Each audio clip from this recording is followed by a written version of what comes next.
नमस्कार दोस्तों, मैं हूं राजीव और आप देख रहे हैं अमानत नॉलेज। दोस्तों, आज हम जानकारी प्राप्त करेंगे कि नक्शा में 7 डिसमिल जमीन है, लेकिन खतियान में 4 डिसमिल ही जमीन है, तो दाखिल खारिज कितने का होगा। हाल ही में मैंने रजिस्ट्री कराया है। तो दोस्तों, इसी को जानेंगे और जानने से पहले आप हमारे चैनल पर नए हैं तो चैनल को सब्सक्राइब कर बेल आइकन प्रेस कर दीजिए, क्योंकि जमीन संबंधित नॉलेजेबल वीडियो मैं आपके लिए लाता रहता हूँ। चलिए जानकारी प्राप्त करते हैं। तो दोस्तों, यदि इस तरह की बात है कि कोई नक्शा है और उस नक्शा में 7 डिसमिल जमीन बता रहा है, लेकिन जब उसके खतियान को देखते हैं तो खतियान में 4 डिसमिल ही है, तो अब बात आती है कि उस जमीन को आपने खरीद लिया है तो उसका दाखिल खारिज कितने का होगा। तो दोस्तों, नक्शा में जो रहे, ठीक है, उसके विषय में मैं अभी बात करूंगा। सबसे पहले चलते हैं खतियान के ऊपर। खतियान में जो भी रकबा दिया गया है उसके मुताबिक जमाबंदी होता है, ठीक है। कभी कभी ऐसा भी देखने को मिलेगा कि खतियान में जितना रहता है जमाबंदी उससे कम का भी रहता है। ये शायद ही कहीं देखने को मिलता है, बहुत कम मिलता है। तो अब बात आती है कि आपका खतियान और जमाबंदी, मेन है जमाबंदी। जमाबंदी में आपको देखना है कि कितना जमीन है। जमाबंदी में जितना होगा उतना ही आप खरीद सकते हैं। ये तो हो गई पहली बात। दूसरी बात, यदि नक्शा में जमीन ज्यादा है तो कागजी रूप से आप उतने का ही मालिक रहेंगे जितना का जमाबंदी रहेगा और उतना का ही दाखिल खारिज होगा।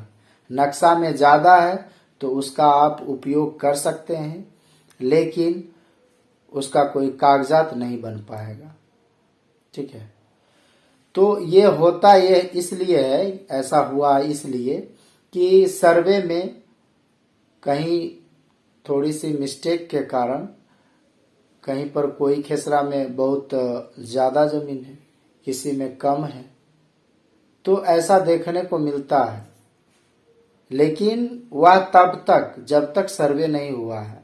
यदि अभी सर्वे चल रहा है, सर्वे हो रहा है, उसमें सर्वेयर को ये पता चलेगा तो फिर आपका जो कागजात है उसके अनुसार फिर आपका नया दस्तावेज, नया खतियान बनेगा।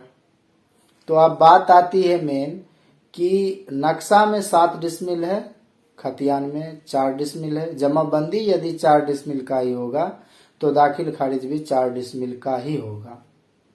नक्शा में ज्यादा है तो उसका आप उपयोग कर सकते हैं, लेकिन उसका कोई कागजात नहीं बन पाएगा। क्योंकि एक बात और मैं बता दूं, पहले मैंने कहा था कि नक्शा की बात करते हैं। यदि मान लीजिए जमीन ज्यादा है तो उपयोग कर सकते हैं, लेकिन यदि जमाबंदी से नक्शा में जमीन कम है, नक्शा में कम है, तो वैसी परिस्थिति में जो भी रैयत होते हैं उन्हें आपस में मैनेज करना पड़ता है। इसके 2 रास्ते होते हैं। एक तो होता है कि जो जितना जमीन खरीदे हैं उस अनुपात में कम है तो थोड़ा थोड़ा कम करके लेते हैं। एक तो ये तरीका है। दूसरा तरीका ये है कि जो लास्ट खरीदार होते हैं उन्हें सहना पड़ता है। तो ये 2 तरीका है, डिपेंड करता है उन लोगों पर जो उस प्लॉट में खरीदारी कर चुके होते हैं। तो ये 2 चीजें हैं, इस पर आदमी को समझदारी से चलना चाहिए। तो दोस्तों, उम्मीद करता हूँ समझ गए होंगे। अगर समझ में आ गया तो वीडियो को लाइक और शेयर करना ना भूलें। मिलते हैं नेक्स्ट वीडियो के साथ, तब तक के लिए अलविदा।